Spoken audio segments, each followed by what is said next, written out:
तो कैसे हैं आप लोग। कोनिक सेक्शन में आज हम एक नया टॉपिक पढ़ने वाले हैं। पहला topic that is circle. Circle is a conic section, यदि मैं ऐसा कहूँ गलत नहीं है। पैराबोला भी एक कोनिक सेक्शन है, इलिप्स भी एक कोनिक सेक्शन है, हाइपरबोला भी एक कोनिक सेक्शन है। मैंने आपको एक कंडीशन बताई थी, याद रखिएगा पिछले लेक्चर में, कि एक फिक्स्ड पॉइंट एक मूविंग पॉइंट है P, वो किसी फिक्स्ड पॉइंट S और किसी फिक्स्ड पॉइंट जो कि एक किसी लाइन में है M, उन दोनों की जो दूरी होती है उनका रेशियो एसेंट्रिसिटी के बराबर होता है, वही होती है कोनिक सेक्शन। ठीक है, तो यहाँ पर देखिए आपके सामने क्या है, सर्कल। सर्कल की डेफिनेशन क्या है? बेसिकली आप सर्कल को अच्छे से जानते हैं, बचपन से बना रहे होंगे, है ना। सर्कल तो बना ही रहे होंगे आप बचपन से, लेकिन सर्कल की डेफिनेशन क्या है, सर्कल को डिफाइन कैसे करेंगे?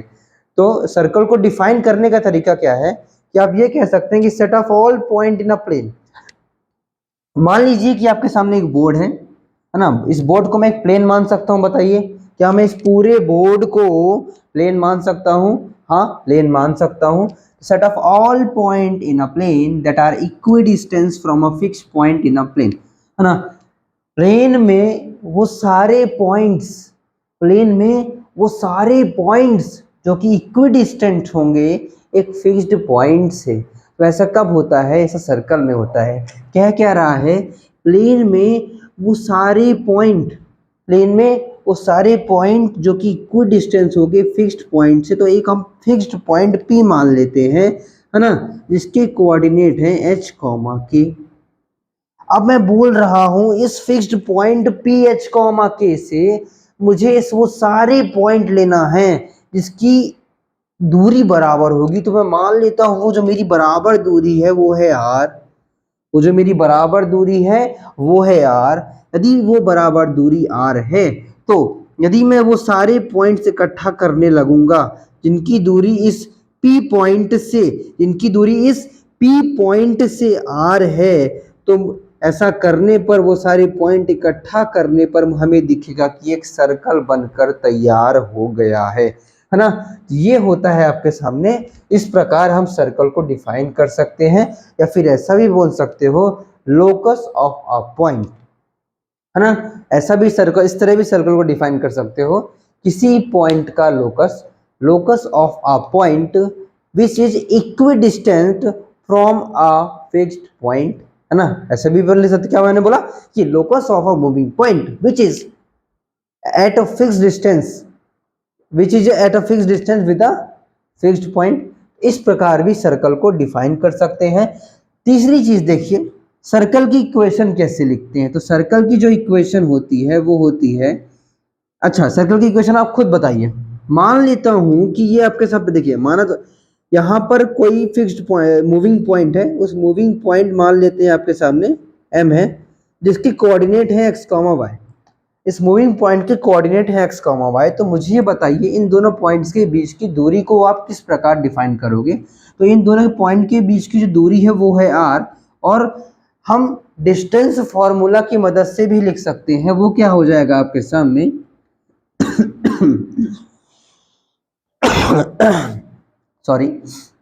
डिस्टेंस फॉर्मूला की मदद से आप लिख सकते हैं x माइनस h का whole square plus y minus k का होल स्क्वायर। तो ये आपके सामने क्या होता है, इक्वेशन ऑफ सर्कल। ये आपको याद रखना है। इसको और मॉडिफाई करेंगे तो x माइनस h का whole square plus y minus k का whole square is equal to R square. ठीक है, ये होती है आपके सामने सर्कल की इक्वेशन। ये आपको याद रखना है। एक और होती है आपके सामने, वो होती है x square plus Y square plus 2gx plus 2fy plus c equal to 0, जहां पर आपके सामने c होता है कांस्टेंट। ये भी आपको याद रखना है।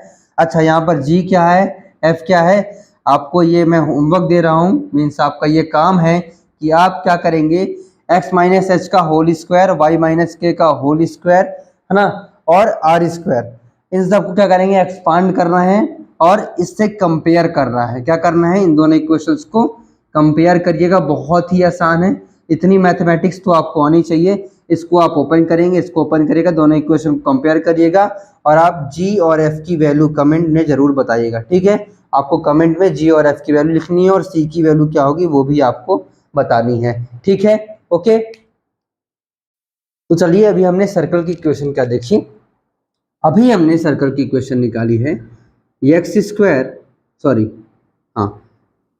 एक्स माइनस एच का whole square plus Y minus K का whole square plus equals to R square.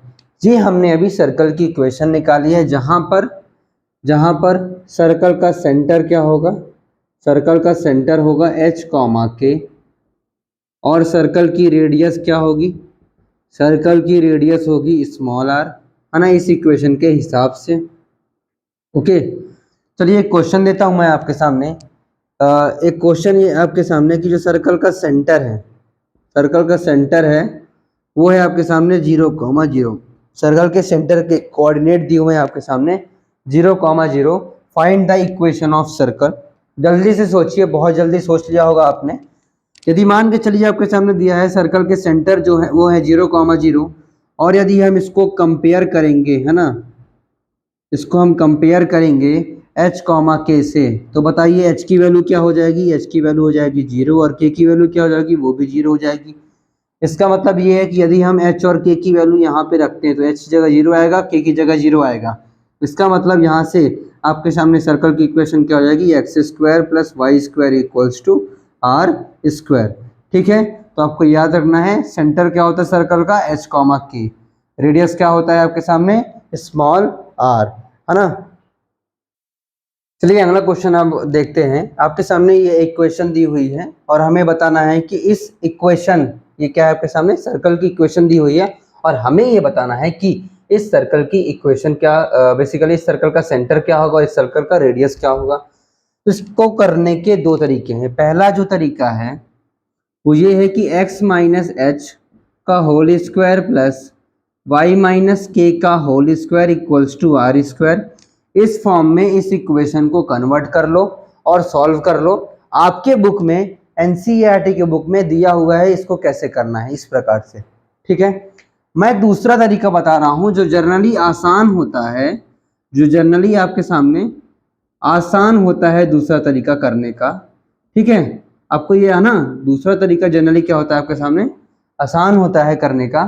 तो वो जो तरीका है उस चीज़ को, उस तरीके को ध्यान से देखिएगा। अभी कुछ देर पहले मैंने आपको होमवर्क भी दिया था, उसको मैं अभी बता देता हूँ। जनरल इक्वेशन मैंने दूसरी क्या बताई थी सर्कल की, X square plus Y square plus 2gx plus 2fy plus C equal to 0। तो इस इक्वेशन में यदि हम देखेंगे तो इस इक्वेशन के हिसाब से, इस इक्वेशन के हिसाब से जो सर्कल का सेंटर होता है वो होता है minus of G comma minus F. Circle का सेंटर क्या होता है इस इक्वेशन के हिसाब से, minus of G comma minus F. और इस इक्वेशन के हिसाब से जो सर्कल का रेडियस होता है वो होता है under root of G square plus F square minus C. ये होता है सर्कल का रेडियस। अच्छा, अब आपको क्या करना है, ये जो आपके सामने ये इक्वेशन दी हुई है वो कुछ इस इक्वेशन के फॉर्म में दी हुई है। तो क्या करिए, आप कंपेयर कर लीजिए। यहाँ पर देखिए x का कोफिशिएंट है यहाँ पर 2g और यहाँ पर है x का कोफिशिएंट क्या है 8। तो यहाँ से यदि मैं 2g बराबर 8 करूँगा तो बताइए कि g बराबर क्या आएगा, वो आएगा 4। इसी प्रकार देखिए y का कोफिशिएंट है 2f और यहाँ पर y का कोफिशिएंट है 10। तो इसको यदि मैं 2f को 10 के बराबर करूँगा तो यहाँ से मुझे f बराबर मिलेगा 5। हमें पता है कि जो सर्कल का जो सेंटर होता है वो होता है आपके सामने minus of G comma minus F. तो इस हिसाब से तो जो सर्कल का सेंटर होगा वो क्या हो जाएगा, माइनस ऑफ जी क्या है 4 कॉमा माइनस ऑफ एफ क्या है आपके सामने -5। तो सर्कल का सेंटर का जो कोऑर्डिनेट है वो क्या आएगा -4,5। ये याद रखना है। दूसरी बात मैंने आपको ये बताई थी कि रेडियस को किस प्रकार लिख सकते हैं। रेडियस का वो लिख सकते हैं हम under root of G square plus F square minus C. अच्छा, ये इस इक्वेशन से सी को कंपेयर करिए, तो यहाँ पर देखिए सी के आगे लगा हुआ है प्लस, लेकिन यहाँ पर है -8, तो इसको आप क्या इस प्रकार लिख सकते हो, प्लस ऑफ -8। इसका मतलब ये है कि यदि हम इस सी को इस सी यहाँ से कंपेयर करेंगे तो जो सी की वैल्यू होगी वो आएगी -8 के बराबर। तो इसका मतलब अब रेडियस निकालिए, क्या हो जाएगा, जी क्या था आपके सामने, जी है आपके सामने 4, तो 4 का स्क्वायर प्लस एफ क्या है 5, तो 5 का स्क्वायर माइनस ऑफ सी की वैल्यू है -8, यहाँ से रख दीजिए -8, तो यहाँ से ये क्या बन के आएगा, 4 का स्क्वायर 16 प्लस 5 का स्क्वायर 25 माइनस माइनस प्लस, तो यहाँ से हो जाएगा 8। इन सबको जोड़ेंगे तो किसके इक्वल आएगा, इक्वल्स टू 49। तो मतलब यहाँ से r बराबर √49 आया है। इसका मतलब जो रेडियस है वो क्या हो जाएगा, वो हो जाएगा आपके सामने 7। तो देखिए बहुत ही आसान है, ये इक्वेशन वेरी यूजफुल होती है आपके सामने। यदि आप फ्यूचर में कभी भी जेईई का एग्जाम देने वाले हैं या फिर कोई भी कंपटीशन एग्जाम देने वाले हैं जिसमें 11वीं 12वीं की मैथ्स पूछती है और सर्कल का क्वेश्चन आएगा, तो ये वाली इक्वेशन से ज़्यादातर क्वेश्चन आता है। बेसिकली मैं कह दूं कंपटीशन एग्जाम में 80% इसी से ही क्वेश्चन आते हैं।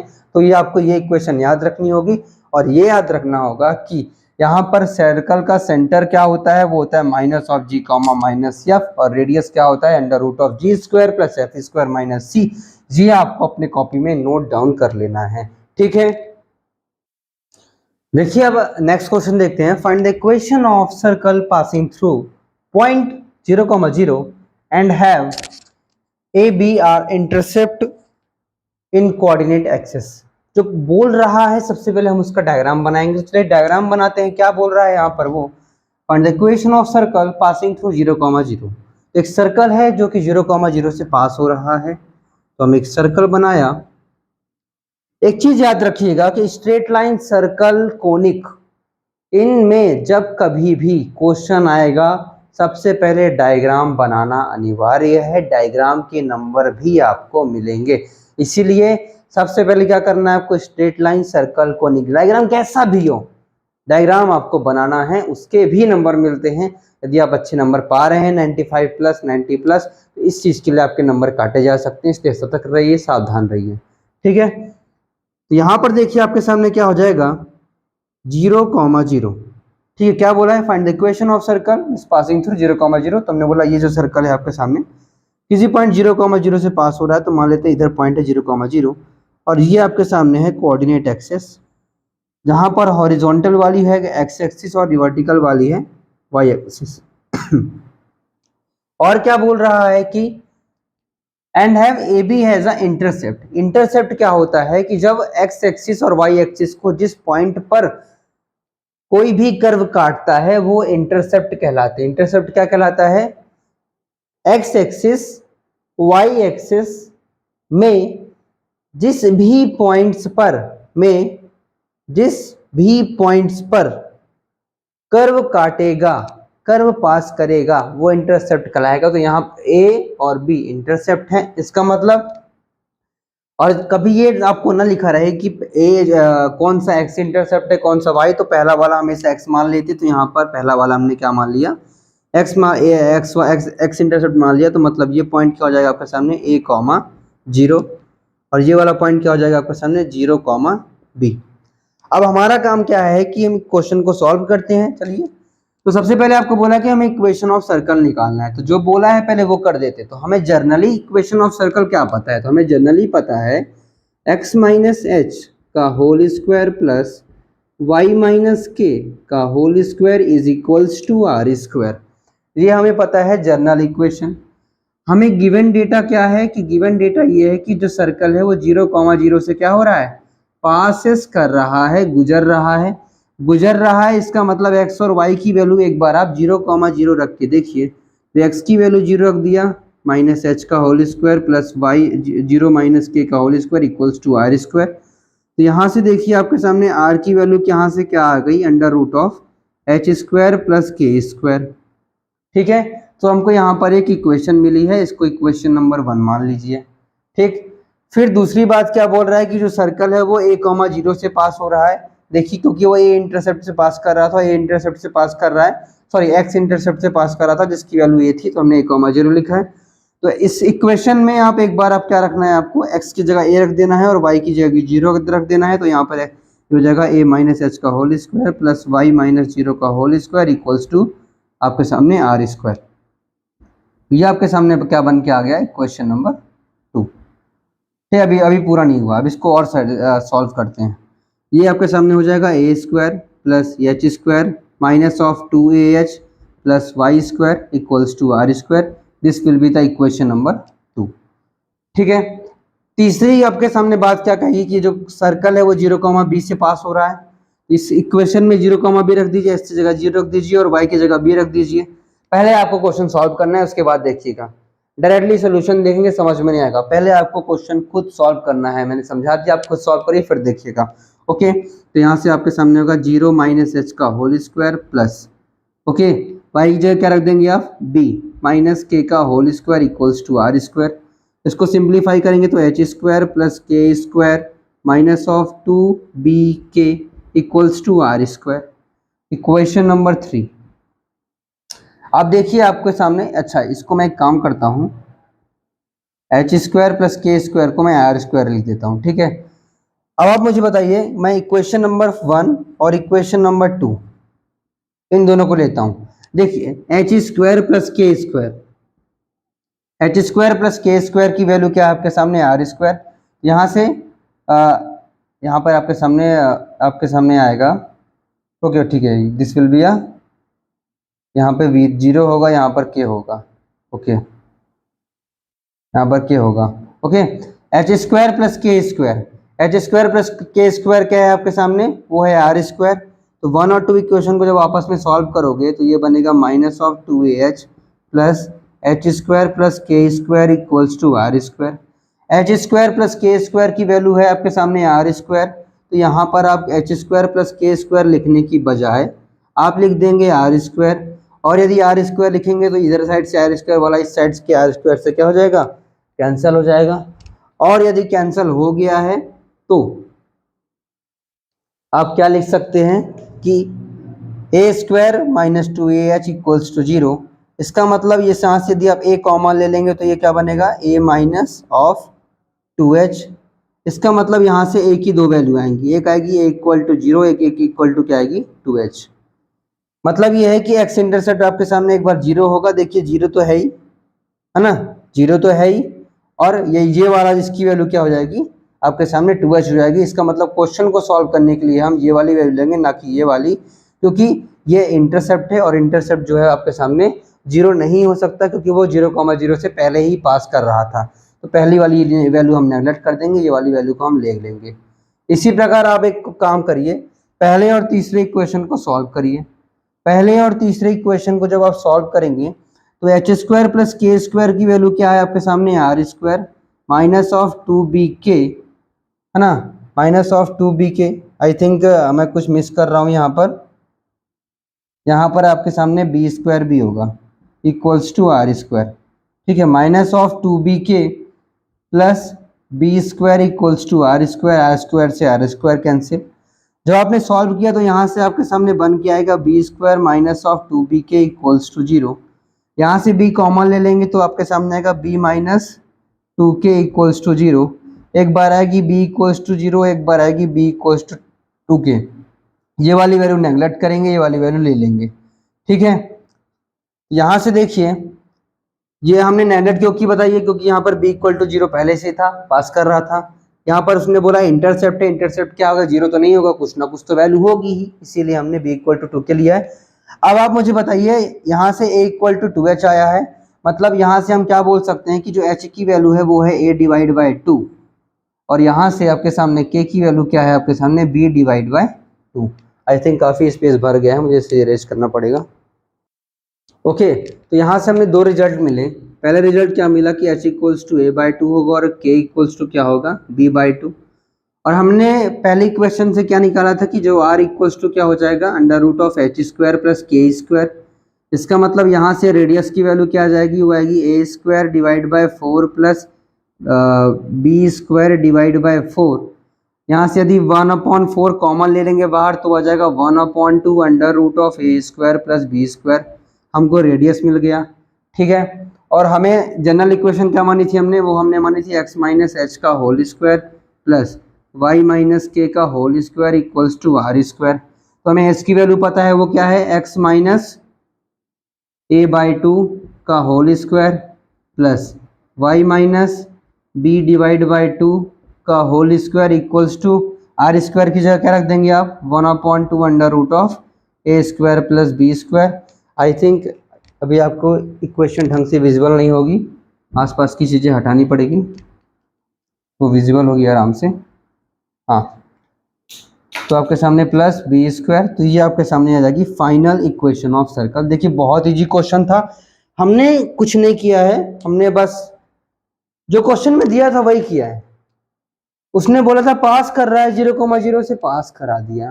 फिर बोला कि भाई एक्स इंटरसेप्ट है a,0, एक्स इंटरसेप्ट a है तो हमने a,0 ले लिया, y इंटरसेप्ट b था तो 0,y ले लिया। कुछ नहीं किया, इस पॉइंट को सर्कल की इक्वेशन में डाल दिया, इस पॉइंट को सर्कल की इक्वेशन में डाल दिया, इस पॉइंट को सर्कल की इक्वेशन में डाल दिया और 3 इक्वेशन को सॉल्व कर ली। इक्वेशन तो सॉल्व करना आता है, हम 8th 9th 10th में पढ़ चुके हैं। बाकी क्या करना था, क्वेश्चन को पढ़ना था, डायग्राम बनाना था, एनालाइज करना था, बस इतना ही था इस क्वेश्चन में।